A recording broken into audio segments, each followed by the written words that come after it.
పునరుత్థానుడైన యేసయ్య ప్రత్యక్షతలో మనకు కనబడి మనకిస్తున్న ఆ సమాధానమును బట్టి పరమదేవునికి కృతజ్ఞతలు చెబుతూ ఉండగా కనుక్కున్నాను.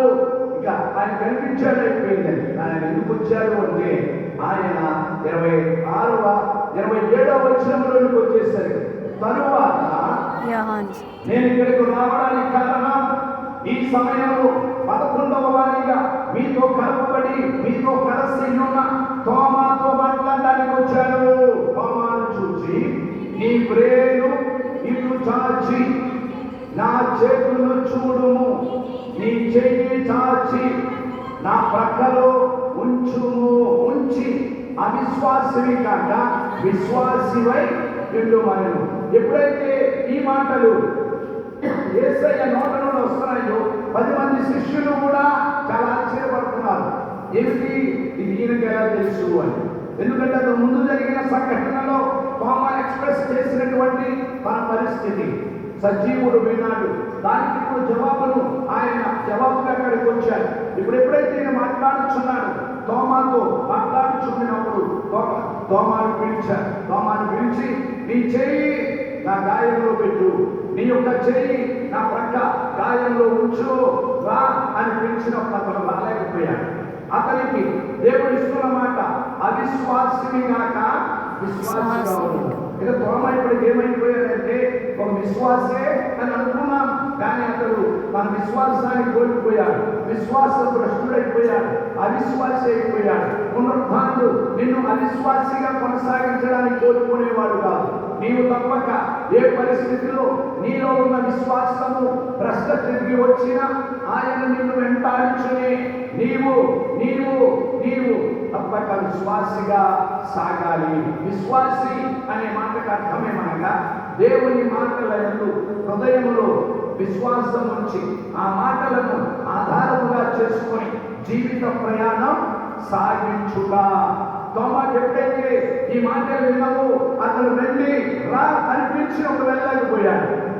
ఇక అతడి జవాబు ఎలా ఉంది అంటే అందుకు తోమా అంటున్నాడు ఆయనతో, నా ప్రభువా నా దేవా అన్నాడు. దేవునికి స్తోత్రం.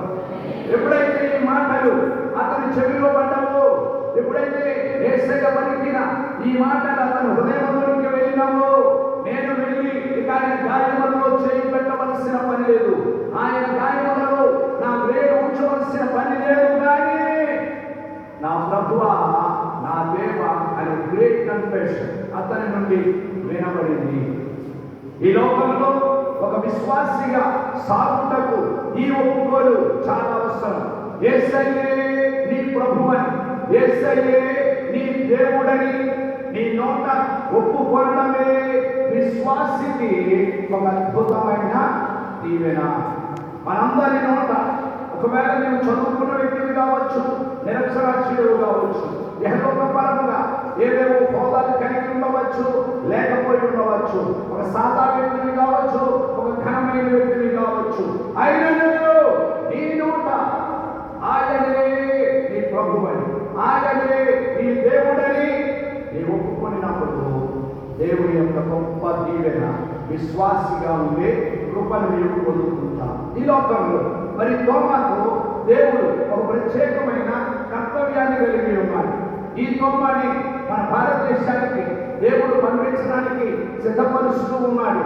మన ఇండియాకు అతనిని దేవుడు తన సాక్షిగా పంపించాడు. దానికి ముందుగా భారతదేశం లేక హిందూ దేశం ఇండియా అనే పేరు బైబిల్ గ్రంథంలో ఎస్తేరు గ్రంథంలో 2 సార్లు రాయబడి ఉంది. ఎస్తేరు గ్రంథంలో 1వ అధ్యాయం 1వ వచనంలో, 8వ అధ్యాయం 9వ వచనంలో హిందూ దేశం అనే పేరు అక్కడ రాయబడి ఉంది. అనగా మన భారతదేశములకు ముందు లేక ముందు నుంచి ఉన్న పేరు హిందూ దేశములు.